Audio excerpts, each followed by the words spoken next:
Joining us now, Democratic Senator Patty Murray of Washington, who is vice chair of the Appropriations Committee and member of the Veterans Affairs Committee. It's good to see you, Senator.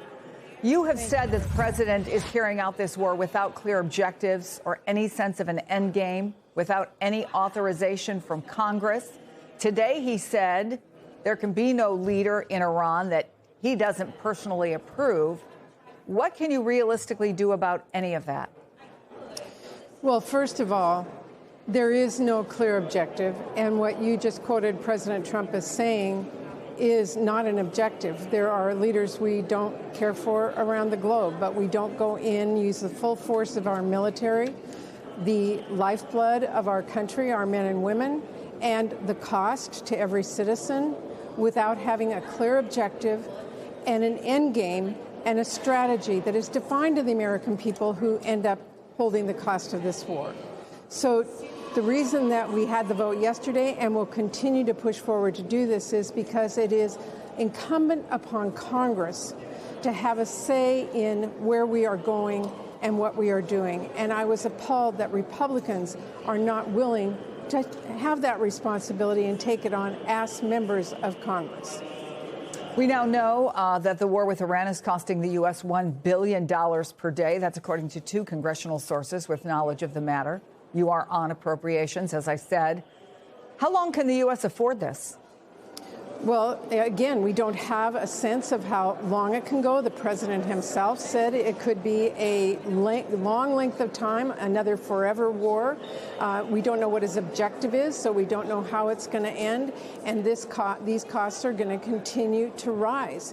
So that is why we have to have a serious say about where this is going to go. The American people need to be bought into this war. They never have been. And when they have not been bought in and they're not willing to put up their tax dollars, their costs, and what they consider important as a goal, we are going to be in a very bad place. Look, we just tried to pass legislation to make sure that Americans could get access to health care through the extension of the tax credits. Republicans said, no, we're not going to pay for that. We don't have the money to pay for that. But we have billions and billions of dollars to go into a widespread, increasingly spreading war in the Middle East without telling you what that's going to cost, how we're going to pay for it, who's going to pay for it, how long it's going to last, and what our objective even is appalling to me.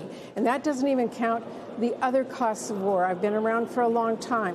When you have a war, there are consequences. Men and women are seriously injured or died. They come home. We have a responsibility to the veterans of this country to follow our promise to take care of them when they come home.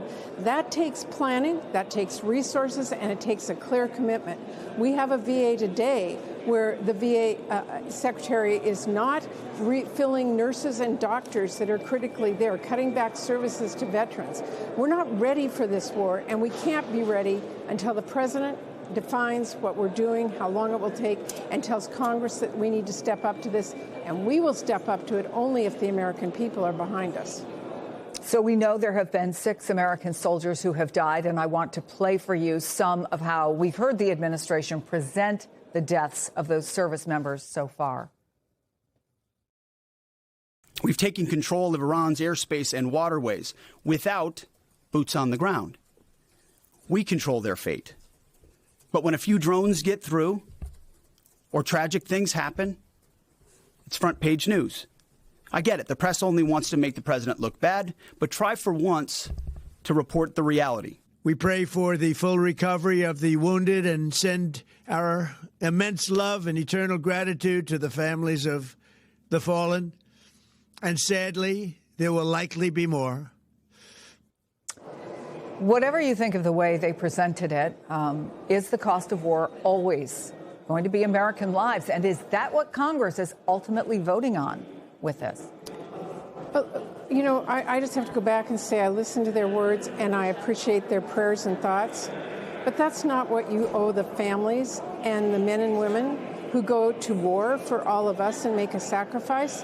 You promise that you will be there for them when they get home. And that includes not only the cost of taking care of injuries or families who have to live with that for a long time, but it means that we respect them And what I didn't hear in the words of the President and the Secretary right now was that we respect them enough to make the right decision about how we are using them, and we respect them when they come home and are there for them in every way that we can be.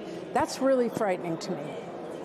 Senator Patty Murray, we appreciate you taking your time. There's a lot going on Capitol Hill. you. Thank you.